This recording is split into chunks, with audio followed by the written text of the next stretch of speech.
High বন্ধুরা, আর রোজকার মতো আবারও আজকে এসে পড়েছি একটা নতুন রান্না নিয়ে। এই দেখো, আমি গ্যাসটা জ্বেলে নিই, নিতে নিতে বলতে থাকি, ততক্ষণে আমার তেলটাও গরম হয়ে যাবে। তো আজ আমি তোমাদেরকে দেখাবো শঙ্কর মাছ। এই দেখো আমার মাছগুলি কত টাটকা দেখেছো, একদম লাল লাল হয়েছে। এতে আমি সামান্য পরিমাণ হলুদ আর লবণ মাখিয়ে রেখেছি। আমার কড়াইটা গরম হয়ে গেছে, এখন আমি মাছগুলি দিয়ে দেবো। বন্ধুরা, প্রথমে আমি অল্প পরিমাণ মাছ দিয়ে ঝটপট তেলের মধ্যে নেড়ে দেবো, কারণ না হলে মাছগুলি ভীষণ জোর জোর ফাটতে থাকবে আর এদিক ওদিক ঠিকরে চলে যাবে। তো সে কারণে আমি মাছগুলি নেড়ে দিচ্ছি। এরপর আমি বাকি মাছগুলি দেবো এবং আস্তে আস্তে এরকম নাড়তে থাকবো। তো বন্ধুরা, এই মাছটি ভাজা করা খুবই সহজ, খুব অল্প সময়ের মধ্যে ভাজাও হয়ে যায়, শুধু কড়াইটা একটু ভালো করে হিট করে নিতে হয়। মাছগুলি আমার ভাজা হচ্ছে, একে একে আমি মাছগুলি সব তুলে নিচ্ছি।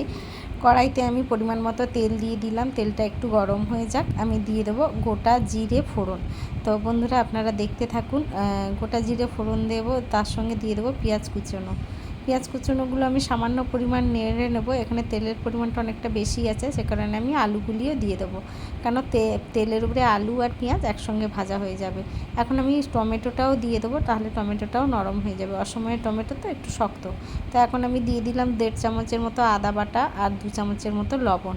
তো সবগুলিকে ভালো করে নাড়িয়ে আমি একটু মজিয়ে নিয়েছি। তারপরে দিয়ে দিচ্ছি 2 চামচ হলুদ, 1 চামচ লঙ্কার গুঁড়ো আর 2 চামচের মতো জিরের গুঁড়ো। তো দিয়ে সেগুলিকে ভালো করে আমি কষিয়ে নেবো এবং সামান্য পরিমাণ আমি জল দিয়ে নেবো। জল দিলে তাহলে মশলাগুলি খুব সুন্দর একে অপরের সঙ্গে মিশে যাবে। তো সামান্য পরিমাণ দেবো, দিয়ে ভালো করে আমি নেড়ে চেড়ে কষিয়ে নেব। এটাও আমি বেশি সময় কষাবো না, কারণ এর মধ্যে আমি মাছটা দিয়ে দেবো। মাছটা দিয়ে এবারে আমি ভালো করে ঢাকা দিয়ে ভালো করে কষিয়ে নেব। তাহলে কি হবে, মাছ এবং আলুর যে অতিরিক্ত জল সেটা সেদ্ধ হওয়ার কাজে চলে যাবে এবং আষ্টে গন্ধটাও চলে যাবে এবং খুব সুন্দর একটা কষানো হয়ে যাবে। এত লোভনীয় একটা কষানো তৈরি হবে যে মনে হবে যেন কষাটাই খেয়ে নিই।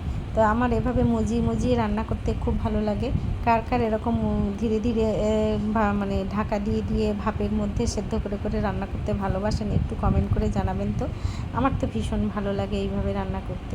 আর আমি সবসময়ের জন্য চেষ্টা করি সমস্ত রান্নাটা একটু ঢাকা দিয়ে দেখো আমার এখানে প্রায় হয়ে এসছে কষা, তবু আমি আরেকটু মজিয়ে নেবো। সে কারণে দেখো ঢাকাটা খোলার পরে দেখেছো বন্ধুরা কতটা লোভনীয় হয়েছে। আমার কষানো রান্নাই প্রায় হয়ে গেছে।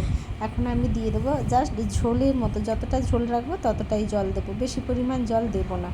আমার বেশি জল দিয়ে লম্বা ঝোলওয়ালা রান্না করলে ভালো লাগে না, একটু কষানো করলেই ভালো লাগে।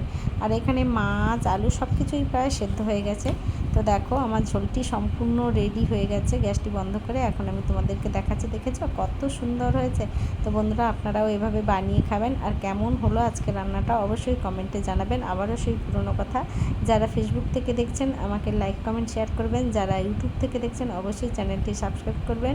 আজ এ পর্যন্তই বন্ধুরা, নমস্কার, টাটা, সবাই ভালো থাকবেন।